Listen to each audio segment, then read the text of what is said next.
Welcome to the SEC Unfiltered channel, folks, in this SEC basketball reaction. Sorry I couldn't bring it to you last night. We had some things come up, but I'm here. I'm here 8 Central, 9 Eastern for you folks, probably getting ready for church, whatever you're doing Sunday morning. Glad you were with us for this SEC basketball reaction, folks. This reaction is brought to you by our title sponsor, FANDUEL. Visit FANDUEL.com/SECU to join today and get started with $150 in bonus bets when you win your first $5 bet. Let's get right into it, guys. Let's get right into it. We have a regular season SEC champ, folks. We have a regular season SEC champ. Auburn is your 2025 SEC regular season champs with the win against Kentucky yesterday, which we're about to break down, and Alabama's loss to Tennessee. Auburn is now up 3 games heading into the final week. Give it up for Bruce Pearl and them. 27-2, 15-1 in league play. I mean, just a dominant season when you look back. I mean, things that come out is just consistency, night in, night out.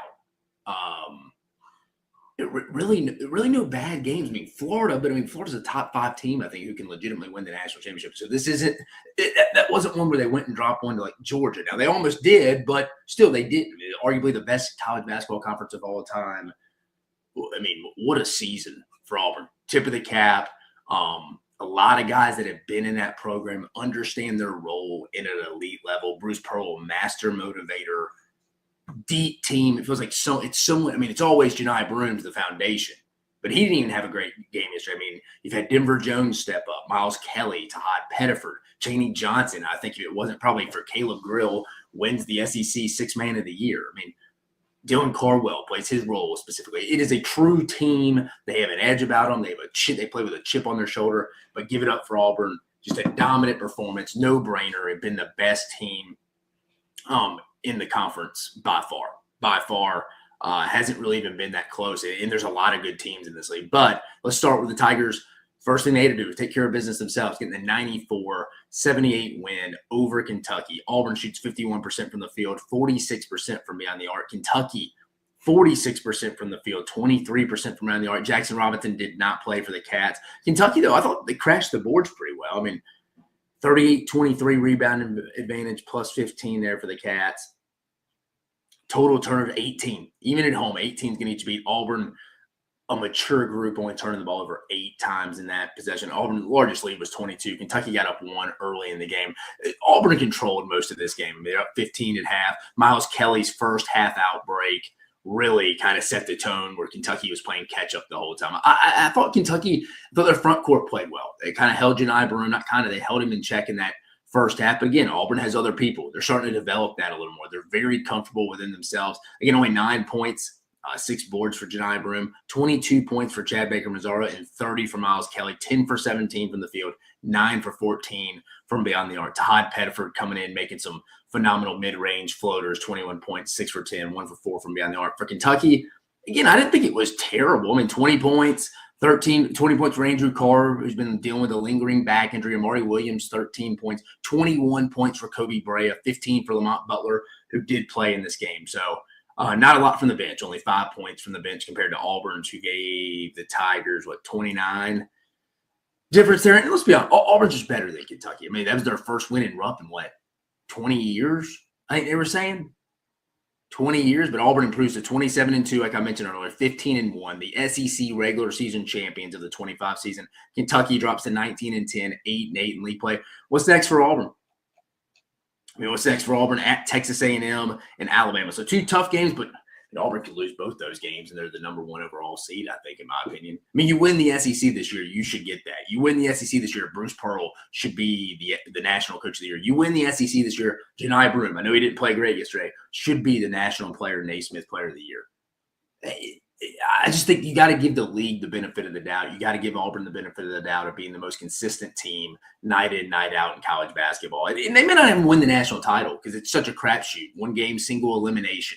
But I do think it's easy to say Auburn has been the best team in college basketball this year from top to bottom. Just the way that whole team, it's amazing. You would like to go talk to Bruce Pearl about it, how he's got everyone to buy into their role specifically. That's hard to do. Easier said than done when you're trying to put again, you can have up to 13 scholarships in basketball, but most teams work off like anywhere from about 11 or 12 for the most part. I mean, some will be at 13, but again, you're not running a 13-man rotation. So, I mean, just kind of getting those like 9 to 10 guys that play consistently for Auburn to all buy into their role at an elite level is a tip of the cap to Bruce Pearl and his staff. You can hear my son's fired up about it in the background. But Auburn improvement, again, A&M and Mississippi, A&M and Alabama coming up. But again, they'll be fired up to go try to sweep Alabama just from a bragging rights standpoint. Bruce Pearl's already brought it up. So I'm sure that'll get them motivated from that perspective. For Kentucky, they host LSU and at Missouri. They'd like to go 2-0 in that. 1-1's a must. You got to beat LSU at home. And then at Missouri, that one Saturday, that'll be big for standings. But what we learned from that game, Auburn, first domino fell for them yesterday in winning the SEC title. Let's go to the next game that had to happen for Auburn to win the SEC regular season. Now, they were going to win. I think Auburn was going to win the SEC regular season no matter what. I think it's just a matter of if and not when, or a matter of when, not if. So yesterday they clinched it, and they can give a tip of the cap to to Bruce Pearl's former employer, Tennessee. Tennessee getting the 79-66 win. That may have been the game of the year. I mean, Tennessee improves to 24-5, 11-5. Alabama drops to 23-6, 12-4 in league play. Tennessee shot 42% from the field, 38% from beyond the arc. Alabama 41% from the field, 37% from beyond the arc. First time a Nate Oates Alabama team had scored over 74 points on a Rick Barnes-led Tennessee team. And I'll say this. It felt like you were waiting for Alabama just to kind of take off in this game and go run and be up 12-14 and then maybe end up winning by 8-10. Bama was up 4 at half. They didn't play that great. Zakai Ziegler got 2 quick early fouls. You felt like Bama left some meat on the bone during that time when Zakai was out, where Bama could have extended the lead. Nate Oates brought that up. I remember watching it. I was thinking the same exact thing. Like, you got to take advantage of Zakai Ziegler being out with these 2 early fouls. And it didn't feel like – Bama never got away from them, but it was – it just felt like they could have been up if they made free throws. They took it and made some point-blank range bunnies at the rim. They'd be up double digits. They left some meat on the bone. For Tennessee, though, you just kept fighting, kept being in this game, staying in striking distance to have a chance at the end. And we'll get to the end here in a minute. But that is the credit. That's the Rick Barnes culture. Defend, get rebounds, just have a chance at the end. Again, I've said it, I don't like Tennessee's ceiling from an offensive standpoint. That's why I don't think they're a Final Four contender. That may be why. I think Alabama's probably, if you made me take it in a series, I would probably take Alabama in a series over Tennessee on a neutral floor. But I think last night that is a total credit to Rick Barnes and his just tenacity, the culture he's built at Tennessee. And honestly, Alabama, a total choke job in the last 35 seconds of that game. Total choke job from a standpoint of LeBaron Philon missing a free throw, making a 4-point, it was a 5-point game. Then you go down, Grant Nelson fouls. Who was it? I think it was Chaz Lanier for an and 1 to cut it to 2. He misses a free throw. Jaron Stevenson fouls. Who was it? They fouled Jamal Meshack. Fouls Jamal Meshack. Tennessee goes and ties it. Alabama has 30 seconds for a final shot. No one touches the basketball except LeBaron Philon. Just dribbles there for 30 seconds, tries to draw a foul. Did he get fouled? Maybe. But let's be honest. In that situation, the refs aren't – you almost got to assault somebody for them to – on the road. The refs are humans too. They're not trying to go make some last-second call in a tied game on the road in that situation. The biggest crowd in Thompson-Boling Arena history, which was what it was. They're not trying to go make that call. They're not. So you got to know that. I don't know if that's maybe at home you get that whistle, but not on the road. I don't think you try to draw that. You try to draw that up to get that to Aiden Holloway. You try to get it to Mark Sears there at the end. I thought that was poor. You didn't call a timeout. Nate Oates, like Nick Saban, refuses to take timeouts. Then you got to give Tennessee credit for executing everything down the stretch. Defensively holding Alabama on that 5-second call. Alabama has 2 timeouts. How are you not coming out of the break there being like, hey, we can't get a 5-second call and you can't throw it deep in the backcourt? That can get us beat. Those are the only 2 things that can get us beat before we potentially head into overtime. Take a 5-second call. And then defensively at the end, it was terrible. Clifford Amore has to step up a little bit more and make that a more contested shot for Jemai Meshack. They let him dribble the ball and shoot just kind of a deep three. It really wasn't from, I mean, it was from the logo because the state of Tennessee is such a long word that, yeah, I mean, he was touching some of the logo, but it was kind of just a deep three that you gave him a somewhat of a free look to with 3 seconds inbounding on the other end of the floor going 94 feet. Like, Bama did everything wrong in those final 35 seconds. If you do one thing right, you probably win. Tennessee, give Rick Barnes and credit. That's what they're built for. They're built for the consistent things like that. They don't beat themselves. Alabama beat themselves. Tennessee took advantage of it. Give Tennessee credit. That was a phenomenal win for Tennessee. Massive win, getting key rebounds when they needed to, getting key stops when they needed to. Vols improved to 24-5, 11-5. Bama drops, like I mentioned, to 23-6, 12-4 in league play. Chaz Lanier, 18 points. Mark Sears still playing really well, 24 points for him. Jordan Gamey kept Tennessee in afloat when Zakai Ziegler went out. He stepped up for him and played really well off the bench. Like I said, 18 for Lanier, Mayshak with 11, 15 for Zakai Ziegler in limited minutes. And then for Alabama, 24 for Mark Sears. Bad day for Chris Youngblood, only 2 points. 1 for 4 shooting, 0 for 2 from beyond the arc. Grant Nelson with 7, LeBaron Filon with 13, and you had Aiden Holloway providing 11 off the bench, shooting 50% from beyond the arc. That's going to be a tough pill to swallow if you're Alabama because you were still fighting for a share of that SEC title. Would have felt probably pretty good with Missouri and all them losing yesterday, and you'd have had a head on with Tennessee getting a number 2 spot in the SEC seedings. Bama still 1 game ahead of Tennessee. Tennessee feels good about that. I think Jimmy Dykes was over saying that was for a 1 seed. We'll see. I don't think that specific game was. I still think Florida is in that conversation. And I don't think, like I mentioned, I think Duke and Auburn have 2 of those 4 1 seeds wrapped up. I think Alabama, Tennessee, Florida, and Houston are competing for those others. I think Houston's going to get one of them too. So they have final spots between Tennessee, Alabama, and Florida. So that was a big one. Tennessee had to have that one.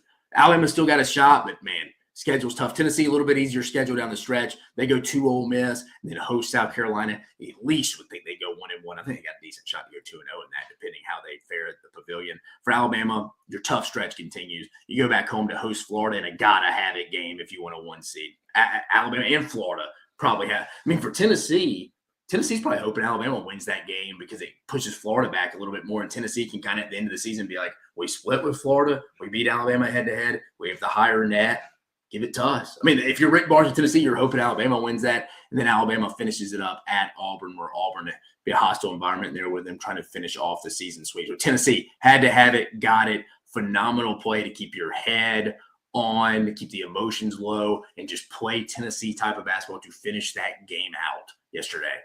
I mean, that is what Jemai Mayshak and those guys are like. Zakai Ziegler, like, are they the best basketball players? No, but they play their roles at an elite level. They're tough-ass dudes who you're going to have to put them away. You're going to have to cut the head off the snake. Alabama did it. Alabama had their worst rebounders off free throws on the low block at the end. You have LeBaron Filon, who struggled to inbound the basketball all year. You have him in a bad spot. I don't know. But I think it's one of the few times you can say Nate Oates got himself in trouble. He got out-coached yesterday at the very end, last minute at least, last 30 seconds, whatever you say. But that's Rick Barnes, a wily veteran, should be a future basketball Hall of Famer. So big win for Tennessee.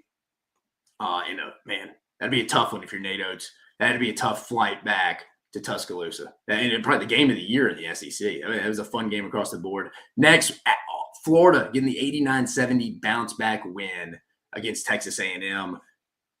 Big one for the Gators there after the loss at Georgia on Tuesday night. Florida shoots 47%, 42% from beyond the arc, 39% for the Aggies, 29% from beyond the arc for the Ags there.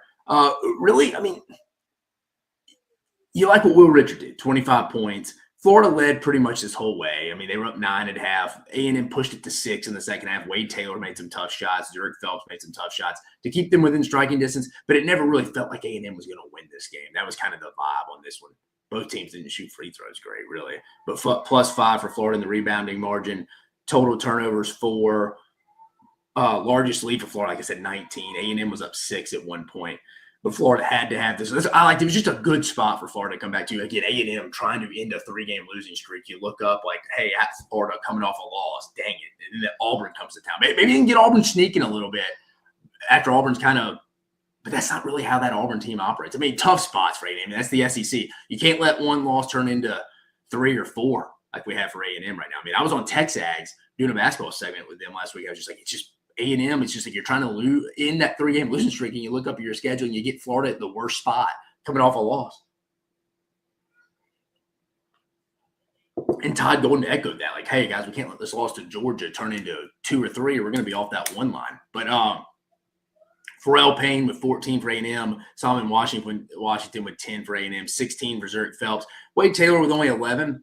And I thought for them to win that game, somebody like C.J. Wilshire would have had to have, or Hayden Hefner would have to have a big game. They both combined for 3 points. It wasn't a good enough effort. It wasn't. And Florida came out and played well. Micah Handel coming off the bench. I want to say he only had 2 points, but he had 8 rebounds. He's looking more and more comfortable coming off that broken leg he had last year in the SEC tournament championship game. 9 rebounds for Alex Condon. I mean, 4 out of 5 starters for Florida here were in double figures. Thomas Houck with 17. Will Richard, we mentioned, with 25. Walter Clayton with 10. Quiet night for him, but still finding ways to affect and win in basketball. Elijah Martin with 14. But big one. I mean, Florida's just such a deep team. I mean, they are. Well-rounded team. Maybe has the lower floor of the top-heavy teams in the SEC, probably out of like Alabama, Tennessee, and Auburn. But ceiling's as good as anybody, if not maybe the best. But a really, really, really good performance by Florida. What is next up for the Gators? Again, the SEC game of the week at Alabama. I mean, Golden mentioned it in his postgame. That's going to be losers probably not getting a 1 seed. Let's put it that way. Loser is probably not getting a win. That's an elimination game. Tennessee sitting on the side, still being like, who are we really going to be competing again? Remember, Florida, Tennessee swept or split their series. Tennessee beat Alabama in their one matchup last night or yesterday.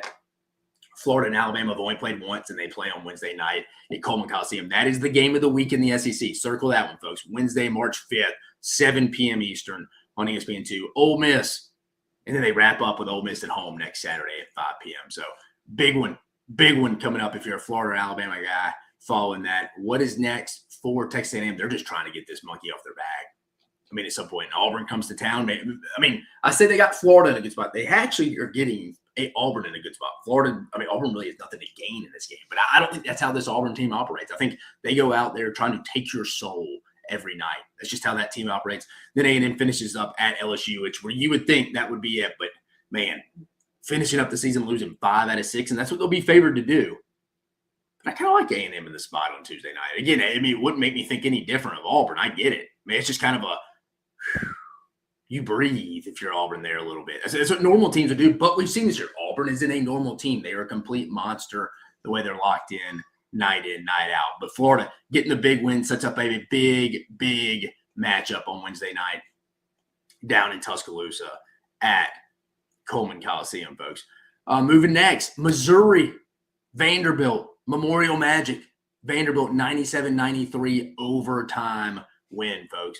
Massive win for Vanderbilt. I mean, Tennessee, Kentucky took Auburn down to the wire, beat Texas down to the end. I mean, close game at Memorial. It's going Vanderbilt's way. It's starting to feel like the old Memorial Magic back in the Kevin Stallin days. Big win for Vanderbilt. Tyler Nickel hits a 3 to send them to overtime. Vanderbilt dominates overtime. I think they shot 50% from the 3, 60% from field goal. Just really dominant. I know they only won by 4, but really dominated that overtime period. 16-12 is what it was. But Vanderbilt shot 50% from the field, 30% from beyond the arc, 49% from the field for Missouri, 40% from three-point range. It wasn't a bad game for Missouri. I really don't feel any differently. I mean, Caleb Grill, 28 points. It's just a pretty good basketball game, honestly, if you want to be honest. I mean, both teams, you hate someone lost that game. I mean, it's pretty equal across the board here. Both teams shot in the 80s at the free throw line, 39-28 rebounding. Vanderbilt's rebounding is one of the more intriguing things. I bring it up every episode. They have started to out-rebound teams, and this was a team in non-conference, folks, that got out-rebounded by a winless Jackson State team led by Mo Williams. Let that sink in. That's how good of a job Mark Byington has done this year. Points in the paint, plus 14, Vanderbilt. Fouls are the same, 23-23. I mean, largest lead, 9 for Missouri. Largest lead, 7 for Vanderbilt. Missouri multiple times at the end to put it away. They're up 4 or 5. But Mark Byington would call a timeout, separate each possession into a life and history of its own, where he would draw up phenomenal plays. They needed a defensive stop. That is separating it and compartmentalizing it as a coach. I think Indiana, again, I'm not advocating for this. I'm just saying, like, if you're Indiana, why would you not call Mark Byington when you look back at what he did at James Madison and what he's doing in Nashville right now? just a phenomenal job. Just a phenomenal job across the board from there. For the Commodores, though, I mean, 4 starters in double figures. 21 for A.J. Hoggard, Chris Mannion, 23, Jason Edwards, 17, 12 for Tyler Nickel, had the big shot to send it in overtime. A.J. Hoggard put the team on his shoulders in overtime. Again, that's a wily veteran that has played a lot of basketball with a Hall of Fame coach at Michigan State for years with Tom Izzo. He knows how to win in March. He's been in these big games in the Big Ten. It's a well-constructed roster that I think everybody, myself, you had it picked last. Man, what Vanderbilt has done is truly – it's someone every night. Jason Edwards has had big games. Obviously, Tyler Nickel yesterday. Chris Magnon's helped them under the radar. A.J. Hoggard, Devin McLaughlin. We've seen him. Jalen Carey off the bench only had 6 last night. He had 10 boards, though. That's winning basketball. That's his role. For Missouri – you had 3 guys in double figures. Tamar Bates was 16, Mark Mitchell with 20, Anthony Robinson was 16, 28 from Caleb Grill off the bench. I think he's going to win 6th man of the year. 9 of 19 from the field, 3-11 from beyond the arc, and that wasn't even a great shooting night for him. But, tip of the cap to Vanderbilt. Tip of the cap to Missouri. Tough way to lose. Very similar to how Alabama lost. You lost it in the last minute. You kind of felt like you let one get away. From a standing standpoint, that one will bite Missouri in the tail. You drop to, you're now 21-8, 10-6 in league play. Vanderbilt 20-9, 8-8 in league play. That one could bite you from finishing in the top 4 for Missouri. If Missouri doesn't finish in the top 4, we'll look at the standings at the end. Remember that one, folks. Remember that one. What is coming up next for the Commodores? They wrap up the year this upcoming week with hosting Arkansas and at Georgia. 2 bubble teams going to be very hungry. Vanderbilt's in the tournament, folks. I thought they were in after the midweek win against A&M for sure, and honestly, even before that. They're in. 10 SEC teams are for sure in the NCAA tournament. And then they're playing teams like Arkansas and Georgia, along with Texas, and I think Oklahoma's out now, but along with Texas that are fighting for that last couple spots. So those are going to be some hungry teams. You can't let your guard down. I don't think they will, though. Mark Byington is a good basketball coach. He fully understands what they need to do. For Missouri coming up, manageable schedule down the stretch. At Oklahoma, very winnable game. You got to have that if you want to finish the top. They got to win out if they want to finish in the top 4, have some help. Then they host Kentucky at home. Again, very winnable game. Missouri's been great at home this year. Beaten Alabama. He's beaten Kansas. Should have beaten Texas A&M. They played really well at home this year. I actually like Missouri to go 2-0 in this. That's why I'm saying I think this game on Saturday, again, nothing to hold your hat about it except how you operated down the stretch in the final 30 seconds to a minute and into overtime. But, I think you go 2-0, you're just going to need some help to finish in the top 25, I think. But big win for Vanderbilt. Massive win for Vanderbilt, if we're being completely honest. Moving on to bring up my scoreboard here, folks. Moving on to the next game that we had yesterday. Where do we want to go? Let's give the Georgia Bulldogs some credit here. Georgia getting the 83-67 win out of the gate, led from start to finish. Give Mike White credit. Mature response after the big win on Florida. We've seen these bubble teams all year in the SEC. Get a big win, come back and drop it. Look at Arkansas. We'll talk about them in a minute. Had a big win against Texas midweek. Go and get hammered at Colonial Life against South Carolina. You can't – you got to flush wins. I was just saying, you can't let a loss turn into 2 or 3. You can't let a win turn into a loss the next week. You got to flush wins and losses in this league, specifically this year, down the drain quickly. That's what's been so impressive with Auburn, honestly. But Georgia getting the 83-67 win. They were up, 17 at half. They led. This was up 20 at one point in the first half. Just dominating performance for Georgia. 51% from the field, 36% from beyond the arc, 44% from the field for Texas, 34% from beyond the arc. Rebounds, 36-27. Turnovers, +3 for Texas. +3 for Georgia. Overall, this is just a really good shooting performance from Georgia. 51% from the field. That dog will hunt. They had some great – you go back and watch the game. They had some key opportunities, some key rebounds offensively, I think is what carried Georgia yesterday with 83 points. Is they got some key offensive rebounds, and they forced some fouls late in the shot clock that allowed them to get to the free throw line and extend possessions. They did the little nuanced, detailed things to have a great offensive performance. You're going to look at it because it's only 83 points, Dave. Alabama and Auburn do that all the time. Well, but again, if you go watch the game, take context into it, phenomenal job for Georgia, led by Silas Demery. He had a big game last night for the Dogs, 26 points, 8 of 14 from the field, 3 of 16 from beyond the arc, 13 points for Blue Kane, 10 points for Asa Newell, 11 points for Dakota LaFew. For Texas, with Trey Johnson, 12 points. I mean, they kept him in check. Texas they're not going to win out. I think Texas. I think it's really SEC is probably going to get 11, and Georgia probably will be that 11th team, if I'm being honest. Off the bench, Jason Ken as well. Wasn't one of Trey Johnson. I mean, this is one of Texas's worst games of the season, 67 points. But again, you can't expect Trey Johnson to sustain that. Now, if you're Texas, get the head coaching list out, I think. You hate to say that. Rodney Terry, great dude from what it seems like from the short time covering him, but just underwhelming. There's got to be something a little more out there. For Georgia, you're fighting your tail off to still get in the NCAA tournament. I think you're one win away from doing it. 18-11, 6-10 now. You need one more. Let's look ahead. What do the Dogs got? And I think one of their best wins of the season, because when you factor in coming off that big win against Florida, I loved it. A lot of people thought they would lose.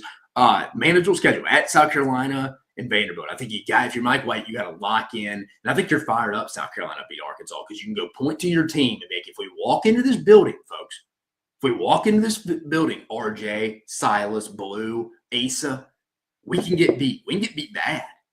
Almost beat Auburn there. South Carolina did. Should have beat Florida there. Took Mississippi State into overtime. Played Vanderbilt down to the wire. This South Carolina team's not as bad as the record says. You better come in locked in. If I was Mike White, I actually loved that they got after Arkansas because I could send that message to my team. Then they host Vanderbilt to end the year. I think Georgia's going to get one. I think Georgia's going to be an NCAA tournament team. And then for Texas, what is up next? They got to win the next two. You got to win out. And after that, probably got to have some help too, because I think 7-10 for them, 7-8 or 7-11 for them looks totally different. At Mississippi State, host Oklahoma. I think this corrects itself. I think Texas will be eliminated on Tuesday night at Mississippi State. I think that's where it'll be done. So, Texas, man, just put themselves in a hole from that perspective. Probably their worst game of the year. I think one of Georgia's, honestly, outside of like the St. John's and the Florida game. But even the Florida game, they blew a 26-point lead. This was kind of dominant from start to finish, and you factor in the letdown, which you shouldn't, but some other teams in the league have. But big win for Georgia. You know what else is a big win, guys? Our buddies over at FanDuel. When the game tips off, the NBA action is just beginning on FanDuel, America's #1 sports book, because FanDuel is your home for NBA live betting. So even if you miss the first few minutes of the game or want to bet on the fourth quarter comeback, you can make your picks from the first whistle until the final buzzer. Plus, you can even combine your live bets in the same game parlay for a shot at the bigger payout. However you want to play, now is the perfect time to join. New FanDuel customers get started with $150 in bonus bets if your first $5 bet wins. Just visit FanDuel.com/SECU to join today. That's FanDuel.com/SECU for your shot at $150 in bonus bets. Make every moment more with FanDuel, official sports betting partner of the NBA. Disclaimer, must be 21 and older in present select states. For Kansas, an affiliation with the Kansas Star Casino, or 18 and older and present in D.C. First online real money wager only. $5 first deposit required. Bonus issued is non-withdrawable bonus bet, which expires 7 days after receipt. Restrictions apply. See terms at sportsbook.fanduel.com. Gambling problem, call 1-800-GAMBLER or visit fanduel.com/RG. Call 1-888-789-777 or visit ccpg.org/chat in Connecticut or visit mdgamblinghelp.org in Maryland. Hope is here. Visit gamblinghelplinema.org or call 800-327-5050 for 24/7 support in Massachusetts, or call 1-877-8-HOPE-NY or text HOPE-NY in New York. Guys, a couple more games to just briefly cover over here, because again, I don't want to be long-winded, but we are going to cover everything from the SEC. Getting to some other games here. How about South Carolina just totally getting after Arkansas here? I mean, 72-53, similar to the Georgia game, but worse. I mean, they got up to 16-2. I mean, led from start to finish, up 32-14 and a half. Give Lamont Paris credit. His team has not quit. I mean, they still battle. Again, they're not as bad as their record. I mean, they improved to 12-17, 2-14. I mean, they're not even going to make the NIT because they're not going to have a winning record. I mean, they have guaranteed 3 games left, depending on what they do in Nashville. But 47% from the field, 35% from beyond the arc. For Arkansas, I mean, at some point you got to make some shots. 28% from the field, 13% from beyond the arc, only 53 points. Just it's like Cal said, you're not going to win any games only making three three-pointers. And I mean, they were over for a while. I mean, just a horrific offensive performance for Arkansas. Colin Murray Bowles was dominant. I mean, just completely dominant. I mean, this is one of the first games of the day, 35 points, 12 for 16 from the field, 0 for 1 for beyond the arc. I mean, just a phenomenal game for Conroe Bulls. Nick Pringle with 18. He had a good shot. I mean, it's really those two. This wasn't an overly high scoring. I mean, South Carolina dominated this game and only scored 72 points. The real story of the day was Arkansas only scoring 53 points, shooting 13% from beyond the arc. I mean, no one was great. 11 points for Carter Knox. No one made more than one three-pointer. I mean, unbelievable. Jonas Adu showed up in probably the most meaningless game of the season. 10 points. There you go, Jonas. Welcome. 10 boards and a double-double. So as bad as they shot, they finally get something out of Jonas Adu. I don't know what to say about Arkansas. That one could end up biting you. Again, you're at 6 wins now. You dropped to 17-12, 16-10. What's next? Let's look at the winners real fast. South Carolina. What's next for them this week? They host Georgia at Tennessee. Just still trying to scrap their way, maybe get off that 16 line. For Arkansas, still fighting for the NCAA tournament. 7, 8. You're trying to get to 7 wins and have a discussion. At that point, they go at Vanderbilt this week. That'll be tough. We talked about Memorial Magic. I don't think they're going to win that game. And then Mississippi State at home. The thing for Arkansas, they're banged up, guys. Even the guys that are still trying to go out there, Big Z, lower back injury. Jonas Adu looks like he's finally starting to get healthy, which is great. But this was a small roster in general. Cal only brought in 9 guys. You start getting banged up. Again, they've been better. I mean, Arkansas probably had the story of the month, honestly. I mean, they played as well as anybody in the month of February, even in some losses. But it's an attrition battle, man. It's a war of attrition. At some point, those bodies are going to mount up. And South Carolina, if you go in there, and I think this is where Mike White at Georgia has something to hang. You go into Colonial Life Arena, don't play well, you can leave with an L. I mean, you easily can. We've seen it with numerous teams this year. So you got to be locked in going in there. Just disappointing if you're an Arkansas fan with everything on the line. I think they're one of those teams that need to get to 8 conference wins. I mean, we'll see. Let's see what the net moved them to now. Let's see what Arkansas is at. 47. I mean, not great from that perspective. In comparison, Georgia's at 33. I mean, I know Arkansas has the head-to-head at Georgia from about a month and a half ago, but that's how bad that loss was for you last night. I mean, that's how bad that loss was for you. So, tough one if you're Arkansas. I think you need to try to somehow, some way win these next 2, and that would be, I mean, if they win the next 2, it's no ifs, ands, or buts about it. They're in the NCAA tournament. If you win 1, you probably have some work to do heading into the SEC tournament that first day on the sad Wednesday. I don't know if we call it sad anymore. It's actually just going to be a freaking blast is what it's going to be. Moving on. Ole Miss surviving in a must-win situation, 87-84. Sean Pedulla, the Oklahoma native, getting it done against his former statesman. Grew up a big Sooners fan. Ole Miss improves to 20-9, 9-7. Oklahoma 17-12, 4-12 in league play. Oklahoma, I think, had to win this game and win out to make the tournament. I think they're going to be out. Ole Miss is just, you had to stop the bleeding. You had to win this game at home. This would have been disappointing. 50% from the field, 33% from beyond the arc. Thought Oklahoma actually played pretty well and could have easily won this game. 52% from the field, 45% from beyond the arc. Ole Miss led by 1 at half. This game was close back and forth the entire way. Oklahoma phenomenal at the free throw line, 90%. Ole Miss was 74%. Turnovers 15 for Oklahoma. That's what ultimately bit them in the tail. That's for Porter Moser squad in a game they could have won. And I didn't think they were that bad. Points in the paint, 36-32 for Ole Miss. Ole Miss usually doesn't dominate too many teams in the paint. Ole Miss had the biggest lead at 11. Oklahoma at 2. I think it's fair to say Oklahoma is officially out of the NCAA tournament. But for Ole Miss, again, Sean Pedulla, 26 points, 8 for 16, 5 for 9 from beyond the arc. Wasn't recruited by Oklahoma out of high school. You can tell this one meant something for him a little bit. Malik Dia with 10, Matthew Morrell with 10, Dre Davis with 13. Brakefield, 6. Again, if Brakefield and Morrell can score in double digits, we know what we're getting with Sean Pedulla night in, night out. He's the consistent guy. Maybe even mixing Juju Murray, Malik Dia, maybe get back to the way he played against Alabama. Ole Miss can be dangerous.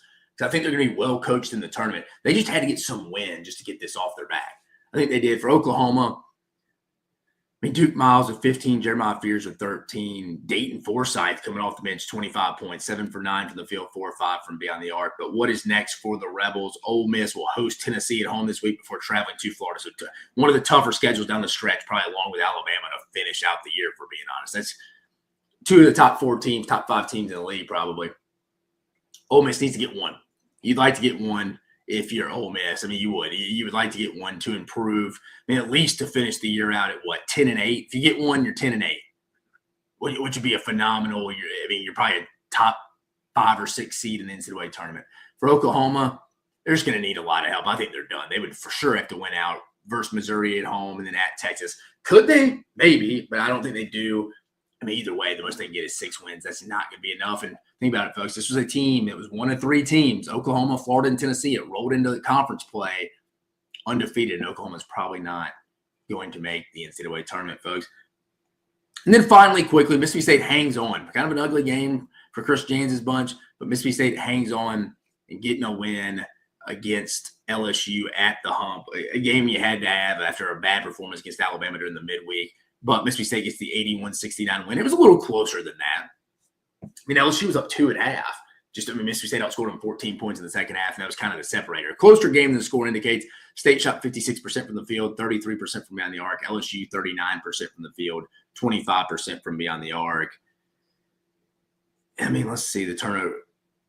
11 turnovers at home for State's while a lot of this was. I'm trying to think because I watched some of this, not all of it. So that's why I was kind of like, where is the – it felt like LSU was hitting some tough shots and Mississippi State had some hands in their face, and that kind of stopped in the second half from watching it. Hubbard at 30 points, got back. Cam Carter, 23 points. So the 2 headliners on both teams showed out. I mean, was it pretty for Mississippi State? No, but this State seems like it's kind of hit a rut right now. But they're 20-9, 8-8. LSU drops to 14-15.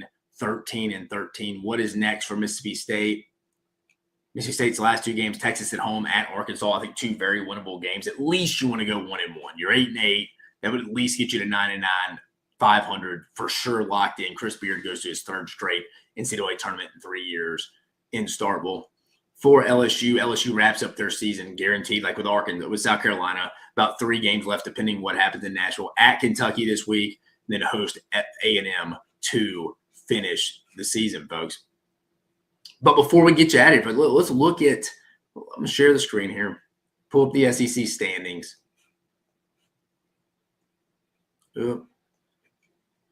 See where we're at heading into the last week. As we're in the last week, let that sink in, folks. We are in the last week of the season. Here we are. Auburn already clinched the SEC. As you can see, at 15-1. 15-1. Auburn dominant, no-brainer. I mean, second guessing. Again, they clinched it yesterday. They could have clinched it with a win at A&M on Tuesday night. So Auburn was going to win the league. Like I said, it's not a matter of if, but when. Auburn 15-1, it's at 27-2 overall. Florida and Alabama tied at 12-4. They play Wednesday night, game of the week, battling for a 1 seed. Again, Alabama, I think, had a chance to lock up a 1 seed yesterday. They have to get one of these games. At Tennessee, they already dropped it. You played bad the last 30 seconds. You didn't deserve to win that game. You got to hold serve at home and beat Florida. And that's a lot easier said than done. Actually, I'll be honest, I felt better about Alabama winning yesterday. I picked them to win than beating Florida. I don't know. I just think Florida's a bad matchup for Alabama. I do. And then Tennessee sits at 11-5 by themselves in 4th place. Missouri 10-6. Again, they're going to look back, and if they don't finish in the top 4, very similar to Alabama, losing it in the last minute, going to overtime, losing at Vanderbilt Memorial Magic. That'll be one Dennis Gates looks back on. Texas A&M, Ole Miss both knotted up at 9-7. Kentucky and Mississippi State both 8-8, along with Vanderbilt. Arkansas and Georgia at 6-10. Texas at 5-11. Oklahoma 4-12. LSU 3-13. And South Carolina at 2-14 in the SEC. So really, Auburn's going to be the 1 seed. They have one of the number 1 overall seeds. Like I said, locked up. It's Auburn and Duke for 2 of those 4 seeds. And I think the battle for the last 2 4 seeds is Alabama, Florida, Tennessee, and Houston. I think Houston's going to get one because they're going to give them one for winning the Big 12. I don't think the committee wants to give the SEC 3 number 1 seeds. I just don't. So that's why I think Houston. I think that last seat, number 1 seed, is going to come down to Alabama, Tennessee, and Florida. Like we mentioned, probably one of the bigger games of the season is in the last week, and certainly this week. Florida at Alabama on Wednesday night. Tennessee fighting for one of those 4 spots, trying to move up as much as possible. They got a decent schedule this week. I mean, very one at Ole Miss and then host South Carolina. That's very screams you could go 2-0 for sure. Missouri. So I mean, I think it's going to come down to those final 5 teams. 1, 2, 3. Yeah, Auburn, Florida, Alabama, Tennessee, and Missouri. 4 out of those 5 teams will be in that top 5 spots. If I had to say right now, I don't know. I mean, what does Alabama do against Florida? I'm going to go Auburn. I'm going to go Auburn, Florida, Tennessee, and Missouri right now. Because I think Alabama's going to lose midweek, and I don't know. I don't think they'll win at Auburn. So, I mean, again, that's 6 losses right there. That'd be tough. That'd be a tough collapse to the season there. And it's not a collapse. They'd still be like a 2 seed because none of these losses even hurt them that much. But from an SEC standing standpoint, it does. Vanderbilt, Ole Miss, Kentucky, Mississippi State, really, and Texas A&M, Ole Miss, Kentucky, Mississippi State, and Vanderbilt are all going to be scrapping it out for those 6 through kind of 10 spots. So that'll be interesting to see how that shakes out.